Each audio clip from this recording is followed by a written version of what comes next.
queremos falar acerca da pessoa do Pai. O Pai, no sentido terreno, é uma figura de Deus em relação aos seus filhos aqui na terra. E assim como Deus é o provedor de tudo que é de bom para com toda a humanidade, o Pai deve se esforçar para ser o provedor do bem para a sua família, sua esposa, seus filhos.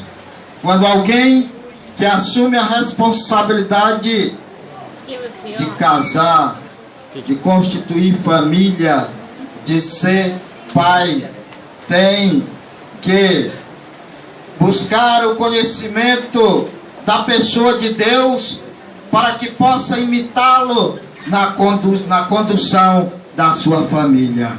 Porque um pai é para ser um exemplo, assim como Deus é exemplo para toda a humanidade. Louvado seja o nome do Senhor.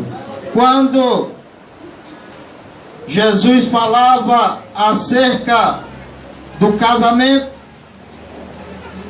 e alguém citando, vendo a dificuldade do casamento,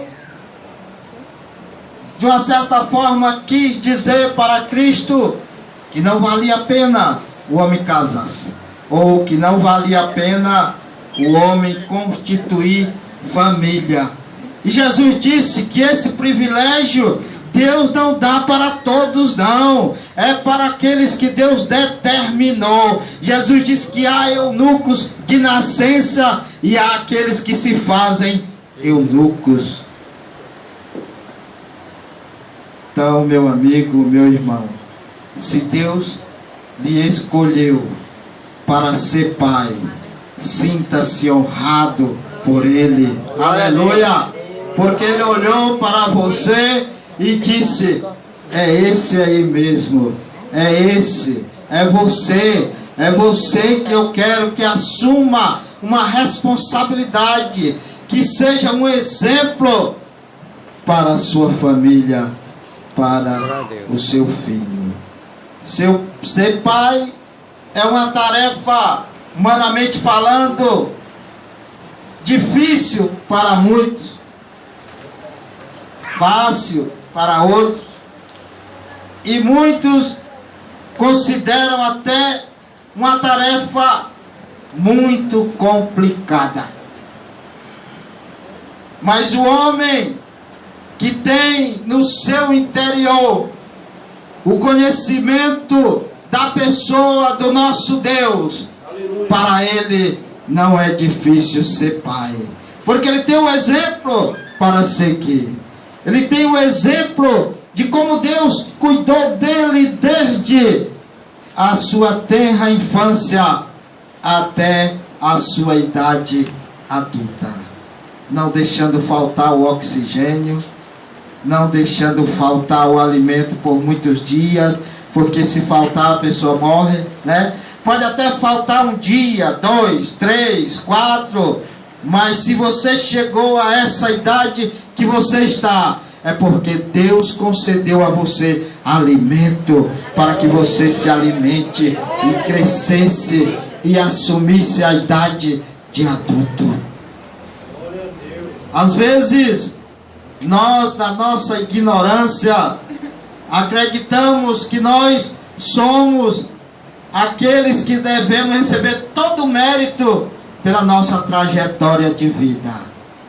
Ah, mas eu trabalho muito, eu tenho isso porque eu trabalho de domingo a domingo, de sol a sol, eu vivo estressado, correndo para lá e para cá. Mas a Bíblia diz que se você fazer isso, e se o Senhor não tiver pelo menos soprando sobre você a sua graça, a sua misericórdia, nada disso vale a pena.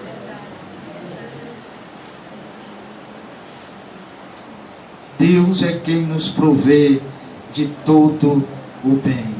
Nós já estudamos aqui na escola dominical que Deus é o autor de todo bem, que na pessoa de Deus não há maldade, não há ato malicioso para com o ser humano.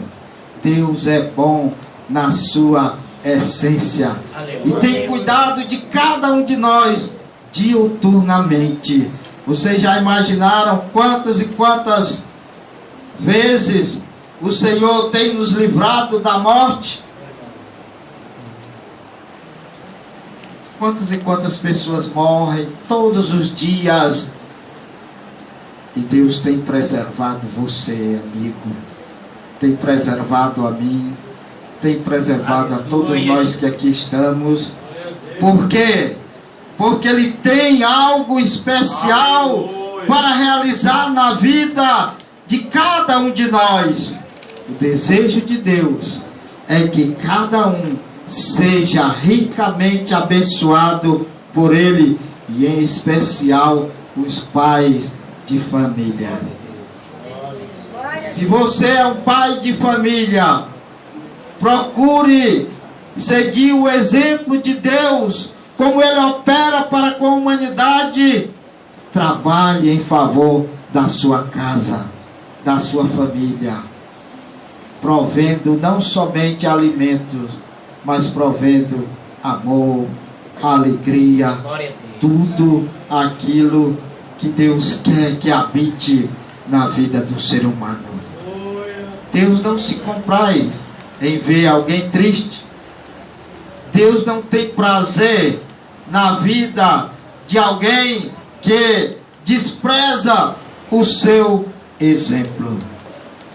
Deus tem prazer na vida daquele que se esforça. Jesus chegou a dizer que o reino de Deus é ganho por esforço. E aqueles que se esforçam se apoderam dele.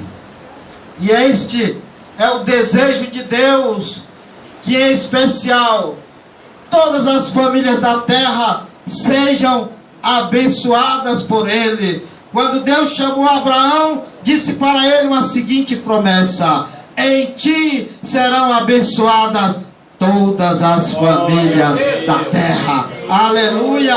Mas para que isso acontecesse, Deus exigiu dele algo: anda na minha presença e ser perfeito. Aleluia! Anda na minha presença e me imita. Traduzindo para uma linguagem mais popular, porque Deus é perfeito, nele não há imperfeição. Em mim há, e você pode haver, eu não sei, mas em Deus não há imperfeição. E quando nós voltamos nossos olhos para a pessoa de Deus, que nos deu um exemplo bem prático, enviando Jesus Cristo para que mostrar toda a vontade de Deus para com a humanidade. Se fez homem, humilhou-se a si mesmo, se entregou em morte de cruz para nos dar a liberdade de glorificar a Deus, para conduzir a humanidade de volta ao seu Criador. E toda a trajetória da vida de Jesus é um exemplo, não somente para os pais, mas para toda a humanidade. Louvado seja o nome do Senhor. Aleluia! Nós estivemos ali no CEADEP e o pregador disse que o próprio Jesus nos ensinou a chamar a Deus de Pai, não mais de Deus, de Jeová, como os judeus chamavam, né? E às vezes nem chamavam assim corriqueiramente, porque eles acreditam ainda hoje que podem estar chamando o nome de Deus em vão. Mas Jesus nos ensinou a orar dizendo: Pai nosso que estás no céu, louvado seja o nome do Senhor. É um exemplo para todos os pais, a pessoa de Deus. Por isso, meu amigo, meu irmão, você que é pai, sinta-se abençoado por Deus e procure seguir o exemplo. Mas como fazer isso, meu irmão? Buscando nas Escrituras, buscando conhecer a pessoa de Cristo, que é a revelação de Deus à humanidade. Louvado seja o nome do Senhor. Deus se preocupou tanto conosco e ainda se preocupa a ponto de enviar Jesus para realizar a obra que homem nenhum foi capaz e não é e nem será capaz de realizar. Fazer a ponte de condução da humanidade que perdeu a sua imagem e semelhança de Deus, em parte ali no Éden, através de Adão. Jesus veio para conduzir de volta o homem a Deus. Glória a mim, a você, a tantos quanto por meio dele se cheguem a Deus. Louvado seja o nome do Senhor.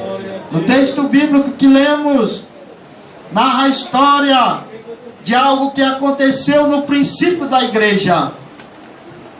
Quando os irmãos estavam reunidos em um cenáculo, aguardando a promessa de Jesus que havia dito para eles: ficai em Jerusalém, até que do alto sejais revestido de poder.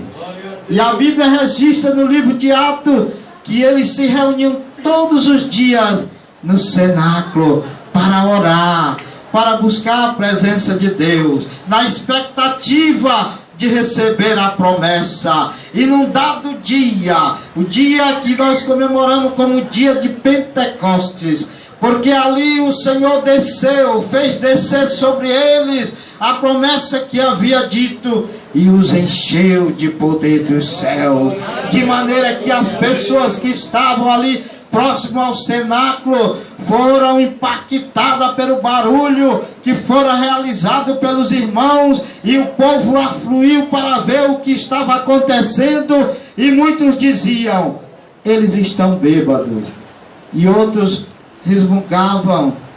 E o texto que nós lemos diz que Pedro se levantou com os 11 e começou a explicar para eles o que estava acontecendo. Olha, ninguém aqui está bêbado, não. O que está acontecendo aqui é o que foi prometido pelo profeta Joel muitos anos antes da manifestação de Cristo. E começou a explicar a eles que aquilo era uma promessa que Deus havia feito por meio do profeta, que estava se cumprindo naqueles dias. Ainda hoje as pessoas, muitos olham para os crentes, hoje não taxam mais de bêbados. Pode até taxar alguém que já tenha sido viciado, né? E alguém pode taxar ele que continua sendo um bêbado. Mas taxa a gente de louco. Mas nós não somos loucos, não. No sentido da palavra que vocês falam, que vocês podem falar. Não somos. Mas somos loucos, sim, em outro sentido. Porque o apóstolo Paulo diz que a loucura de Deus é mais sábia do que a sabedoria dos homens. E por isso nós queremos ser loucos dentro da loucura de Deus. Aleluia.